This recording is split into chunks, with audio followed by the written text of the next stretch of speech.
हाय रे प्रिय स्मृति। हाय रे प्रिय स्मृति, तब क्या था और अब क्या है। जो कृष्ण कभी आंखों के आगे से ओझल नहीं होते थे, सदा पलकों पर ही रहते थे। हाय, आज उनकी कहानी सुननी पड़ रही है। क्या से क्या हो गया आज।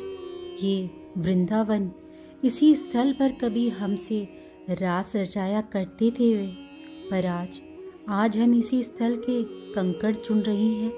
हाय, जिन रसना से कभी उनसे बतियाती थी, आज उसी जीवा से उनके चरित्र को गाना पड़ रहा है। हाय, जिन कुंजों में बैठकर कभी हम उनके साथ खेलती थी, आज उन्हीं कुंजों में बैठकर अपना सिर पकड़कर रोना पड़ रहा है। हाय सखी, कभी सोचा भी नहीं था कि ऐसा दिन भी देखने को मिलेगा। हे वज्रनाभ, ये है वृंदावन। दर्शन करो इस वृंदावन के। अब तो आंसुओं का विशाल सागर बन गया है ये वृंदावन। श्री राधा रानी और गोपियों की आह ने कैसा बवंडर मचा दिया। क्या कहे इस प्रेम को, इस महान प्रेम को क्या कहें। आशीर्वादात्मक कहें या सर्वनाशात्मक, बहुत बड़ा रहस्यवाद छुपा है इस प्रेम में। ये प्रेम का क्षितिज, इसमें सब कुछ दिखाई दे जाएगा। आनंद, वेदना, मिलन, विरह, उत्सव, वियोग, कैसा अद्भुत रहस्यवाद है ये प्रेम। ये चरित्र अब केवल आंसुओं का चरित्र रह गया है। महर्षि सजल नयन से बोले और फिर आगे के चरित्र को सुनाने लगे थे। किशोरी जी बाहरी जगत को भूल गई थी। एक मास तक मूर्छित रही। उन्हें कुछ भान ना था, पर एक दिन ललिते एकाएक चिल्ला उठी थी, श्री राधा रानी। सारी सखियां दौड़ पड़ी। क्या हुआ लाडली? कोई जल लेकर आई, कोई चरण दबा रही है, कोई कंचुकी लेकर आई है, क्योंकि आंसुओं से कंचुकी भीग गई है। ललिते, देखना, श्याम सुंदर रथ में बैठ गए हैं। जिद कर रहे हैं कि मैं जाऊंगा, मैं मथुरा जाऊंगा। हंसी श्री राधा रानी, फिर गंभीर हो गई। देख, मुझे धमकी दे रहे हैं, जाने की हिम्मत है? पर ललिते, वो बैठे हैं ना रथ में, तुझे दिखाई दे रहे हैं ना। ललिता हिलकियों से रो पड़ी। सारी सखियां रो पड़ी श्री राधा रानी की ये स्थिति देखकर। तुम रो क्यों रही हो? श्री राधा रानी उठकर चारों ओर देखती है। तुम सब क्यों रो रही हो? सब ठीक तो है ना? मेरा स्वास्थ्य ठीक नहीं था क्या? पर अब ठीक लग रहा है। जैसे ही उठने लगी, ललिते, श्याम सुंदर रथ में क्यों बैठे हैं बताना। और उनके रथ को कोई चला रहा है। वो रथ चलाने वाला अच्छा नहीं है, बड़ा कुरूप सा लगता है, पर रथ जा रहा है। ललिते, रथ जा रहा है। श्री राधा रानी चिल्लाई, कोई तो रथ रोको। अरे, मेरा प्राण धन जा रहा है। क्या इस राधा का कोई हित करने वाला नहीं है इस वृंदावन में? ललिता सखी ने संभाला श्री राधा रानी को। ललिते, तू बहुत अच्छी है, पर मेरा शरीर इस प्रकार निष्प्राण सा क्यों हो रहा है? ललिते, बताना, ये पृथ्वी क्यों घूम रही है, पर पृथ्वी के घूमने का क्या अभिप्राय हो सकता है? अरे ललिते, ये कदम का वृक्ष भी घूम रहा है। कहीं सचमुच मेरे प्राणनाथ चले तो नहीं गए मथुरा? श्री राधा रानी ने ललिता की ओर देखा। आप ये जल पी ले लाडली। श्री राधा रानी को जल पिलाने लगी थी ललिता, पर रोष में आ गई श्री राधा रानी। ललिते, तू मेरा ध्यान कृष्ण से हटाना चाहती है। तू क्या समझती है कृष्ण मुझे छोड़कर चले जाएंगे? नहीं, वो मुझे कभी नहीं छोड़ सकते। वो मेरे बिना एक पल भी नहीं रह सकते। बता ना विशाखा, तुझे तो सब कुछ पता ही है ना। श्याम सुंदर क्या मुझे छोड़ सकते हैं? नहीं, मैं जाती हूँ। मुझे जाना है वृंदावन। कहाँ है मेरी नौका? बताओ ना। उन्माद से भरी श्री राधा रानी फिर उठी और वृंदावन जाने के लिए जिद करने लगी, पर फिर गिर पड़ी थी। विशाखा सखी ने संभाला था अपनी लाडली को इस अवस्था में देखकर। कीर्ति रानी का बुरा हाल है। वो बस रोती रहती है।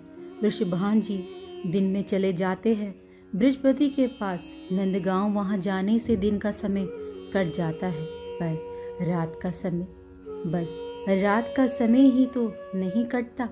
वृषभान दुलारी को प्रेमोन्माद का प्रकट हो जाए कुछ पता नहीं है। अकेले नहीं छोड़ा जा सकता, क्योंकि कल ही उफनती यमुना की प्रचंड धारा में हे श्याम सुंदर कहते हुए कूद गई थी। वो तो अच्छा हुआ कि सखियां थी और देख ली। हे चंद्रमा, तू बताना मेरा कृष्णचंद्र कहाँ गया? अरे मोर बताना मेरा मोर मुकुटधारी कहाँ गया? अरे बांस के वृक्ष तू ही बता दे बांसुरी वाला कहाँ गया? फिर ऊपर आकाश की ओर दृष्टि जाती है श्री राधा रानी की। विधाता तुझे तो धिक्कार है, उन मथुरा की ललनाओं को खुश करके तुझे क्या मिला? हम वृंदावन के लोगों ने तेरा क्या बिगाड़ा था? यमुना के पुलिन में बैठी थी आज श्री राधा रानी। चारों ओर सावधान हो सखियां बैठी थी। यमुना के जल को छूते ही फिर उन्माद चढ़ गया था। और फिर श्री राधा रानी क्या कह रही हो? यमुने जोर से कहो। यमुना के भीतर ही जाने लगी आज फिर। सखियों ने पकड़ लिया। नहीं नहीं लाडली नहीं। सखियों ने फिर बैठाया। अरे यमुना कुछ कहना चाह रही है, सुनने तो दो। श्री राधा का उन्माद फिर बढ़ने लगा था। कहो यमुने कहो, समझाकर कहो। तुम भी अपने प्रेमी सागर के वियोग में दुखी हो तो मुझसे कहो ना, क्योंकि एक दुखी दूसरे दुखी की वेदना को समझती है। देखो ना कालिंदी, वे नंद नंदन मुझे भी छोड़कर चले गए। तुम्हें तो पता है ना, ये राधिका भी विरहिणी है। पर रुक गई, कुछ सोचने लगी श्री राधा, फिर रोते हुए बोली, तुम तो भाग्यशाली हो कालिंदी कि अपने प्रियतम सागर तक पहुंच ही जाओगी। पर ये राधिका इतने पास है, वह यहीं मथुरा में कुछ ही दूरी पर ये राधा नहीं जा सकती। आंसुओं को पोंछा श्री राधा ने। क्यों नहीं जा सकती? जाओ मिलकर आओ, यही कह रही हो ना तुम?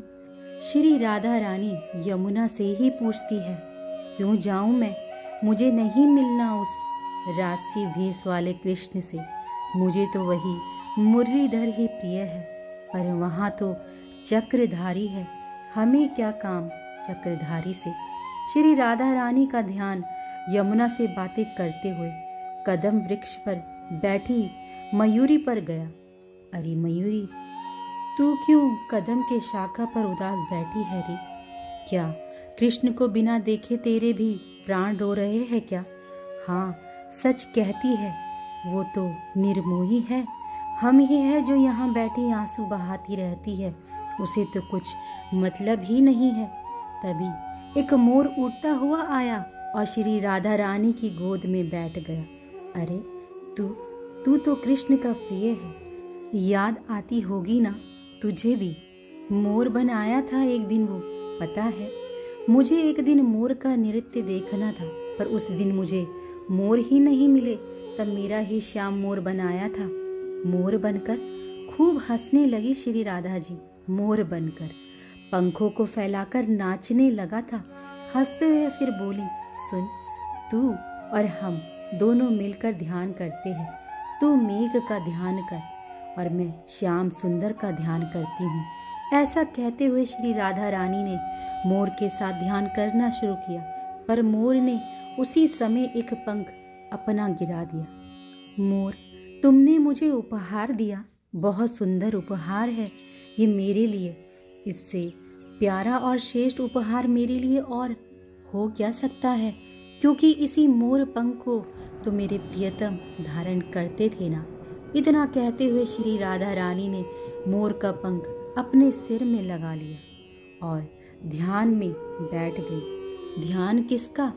अजी उसी श्याम सुंदर का। हे वज्रनाभ, मैं नित्य सुनता था उन गोपियों के क्रंदन को, मैं नित्य दर्शन करता था उन अलादिनी के महाभाव को। वो जब रोते हुए अश्रु प्रवाहित करती थी, तब उनके आंसुओं से पृथ्वी के पाप, ताप, संताप सब दूर हो जाते थे। श्याम श्याम श्याम कहते हुए वो जब अंधकार को ही श्याम समझ गले से लगाने दौड़ पड़ती थी, तब उनके देह से जो पसीने निकलते थे उससे अस्तित्व भी सुगंधित हो उठता था। ये अलादीनी का प्यार है, कोई साधारण नहीं। जय श्री राधा, जय श्री हरिवंश।